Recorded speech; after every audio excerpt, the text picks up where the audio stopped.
Le pain d'or. Il était une fois, dans un village minuscule, vivait une femme qui s'appelait Marianne et qui avait une fille du nom de Narcissa. Marianne était extrêmement humble et douce. Narcissa, au contraire, était l'exact opposé. Voyez-vous, elle était belle au-delà de ce que peuvent décrire les mots. Belle comme une poupée. Mais le plus drôle, c'est qu'elle-même s'adorait sans limite. Narcissa, aide-moi à faire le pain, veux-tu? Pas question, maman. La farine va abîmer la brillance de mes yeux, enfin.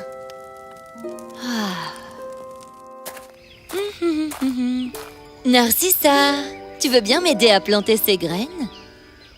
Quoi? Pourquoi je ferais ça d'abord? Je vais me mettre de la terre partout dans les ongles. Au pire, imagine que je me salisse le visage. Voilà quel était le problème avec Narcissa. Elle se pensait trop bien pour faire de quelconques travaux manuels. Nombre de prétendants sont venus demander la main de Narcissa, car sa beauté était connue au-delà des frontières. Mais elle les rejeta tous, sans ménagement.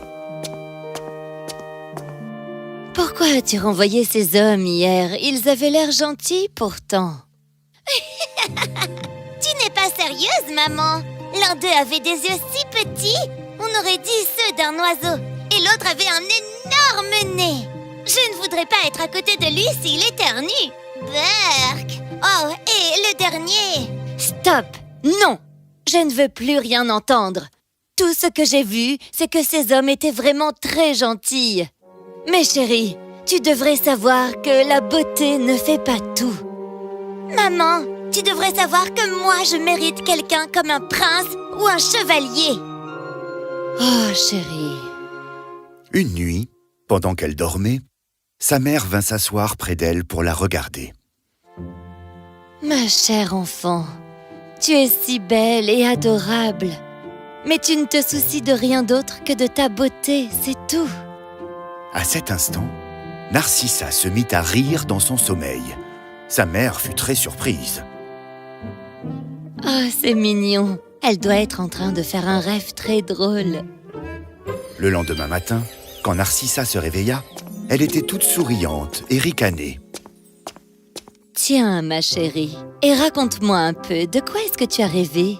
Oh, maman, c'était un rêve si incroyable. Si tu savais, il y avait ce prince qui était venu me voir pour dire qu'il voulait m'épouser. Il était arrivé dans un carrosse en or. Et il était habillé d'or des pieds à la tête aussi. C'était génial. Quel rêve absurde. Et maman, tu ne sais pas la meilleure? Quand je portais ma robe de mariée, qui était aussi toute en or, tout le monde ne regardait que moi. C'était magique. Oh là là! Narcissa, il n'y a rien d'incroyable dans ce rêve. C'était un rêve purement égoïste. Oui, ma chère. Oh, maman! Tu ne sais plus ce que tu dis. Ce rêve m'a fait réaliser que je dois manger de la nourriture bien meilleure que celle que je mange ici à la maison. Tu comprends? Comme du pain fait en or. Quand j'y pense, oui, c'est une bonne idée. La pauvre mère de Narcissa était très inquiète à propos de sa fille et de sa façon de vivre. Ce jour-là, deux amis vinrent rendre visite à la mère de Narcissa. Ils s'appelaient Mary et Terry. Tous les trois étaient très amis depuis des années. Mais Terry et Mélie avaient tous deux un secret. Ils étaient des êtres magiques, ce que la mère de Narcissa ignorait complètement.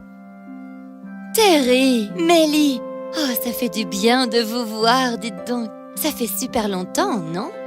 Carrément! Comment vas-tu? Je vais très très bien, mais ça pourrait encore aller mieux si seulement... Si seulement quoi? Si seulement ma fille, Narcissa, était un peu plus raisonnable, vous voyez. Marianne raconta à Mélie et Terry comment était Narcissa et combien elle était inquiète pour elle. Elle veut manger du pain en or. C'est dingue! Qu'est-ce que je vais faire d'elle? Eh bien, peut-être que si son rêve devient réalité... Ce serait super, n'est-ce pas? Eh bien, Quoi qu'il arrive, elle finira bien par apprendre. Mais parlons d'autre chose maintenant.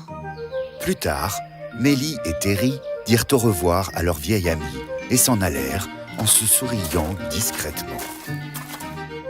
Ce soir-là, la mère et la fille se mirent au lit. J'espère vraiment que mon rêve va se réaliser, tu sais. Oh, Narcissa. Le lendemain, tandis que Narcissa et sa mère étaient dehors dans leur jardin, un carrosse en or magnifique se dirigea vers elle. Il était incrusté de pierres précieuses et de diamants, et il était époustouflant. Il s'arrêta alors, et un jeune homme en sortit, puis regarda Narcissa. Elle fut soufflée, tant il était beau.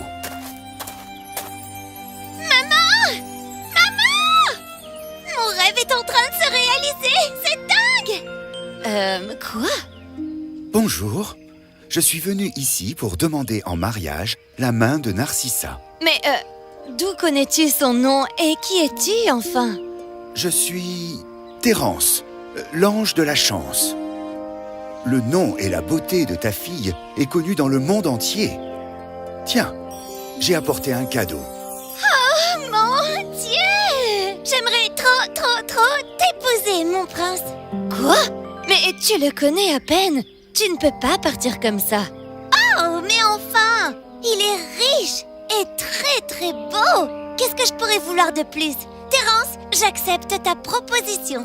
Et là-dessus, elle monta dans son carrosse. Et sans même dire au revoir à sa mère, elle partit avec l'ange. Au cours de leur voyage, le carrosse passa soudain par un portail magique. Il traversa une zone de turbulence. Il percuta plein de choses. Et Narcissa fut effrayée. Oh non! Qu'est-ce qui se passe? Ne t'inquiète pas, ma chère. Tout ceci est bientôt terminé. Et au moment où il disait cela, le carrosse passa par un autre portail et arriva dans l'allée d'un immense et magnifique château d'or. Narcissa fut émerveillée par toute cette beauté devant elle. Waouh! C'est tellement magnifique! Je savais que je méritais autant de richesses. Je savais que ça te plairait. Tout ce que tu désires, tu le trouveras ici. De la plus jolie robe à la meilleure nourriture. Tout se trouve dans mon palais. Waouh! En parlant de nourriture, j'ai vraiment faim après ce voyage. Même je meurs de faim. Je peux avoir un peu de cette nourriture délicieuse? Bien sûr. Tiens, voici Mélissa. Elle t'apportera tout ce que tu veux. Bonjour, Narcissa. J'ai tellement entendu parler de toi, ma pauvre chérie. Tu as faim, c'est ça? Viens, allons à table et je vais te donner à manger, d'accord? Oh, merci. Elles allèrent dans la salle à manger, et là, il y avait une table contenant la nourriture la plus incroyable que Narcissa ait jamais vue. Ça a l'air trop bon. Et ça l'est.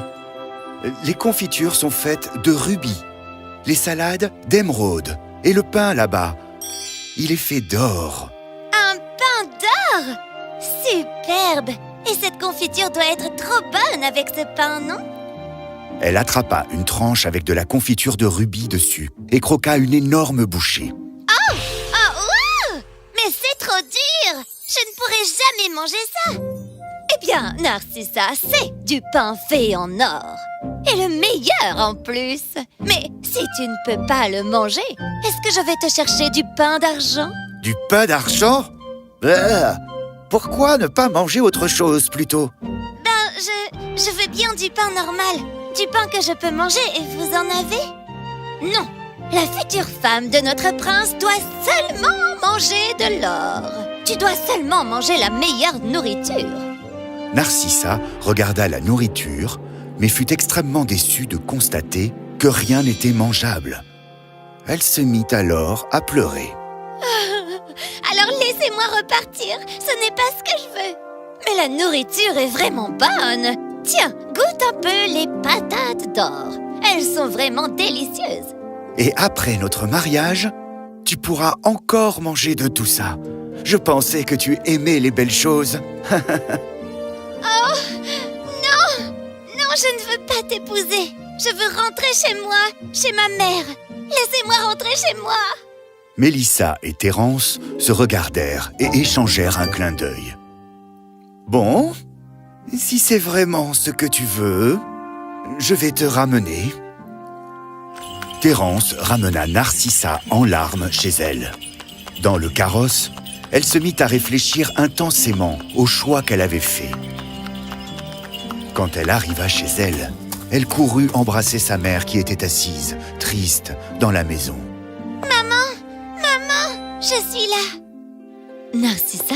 Oh, ma petite fille chérie, je pensais ne plus jamais te revoir. Oh, maman, je t'aime tellement.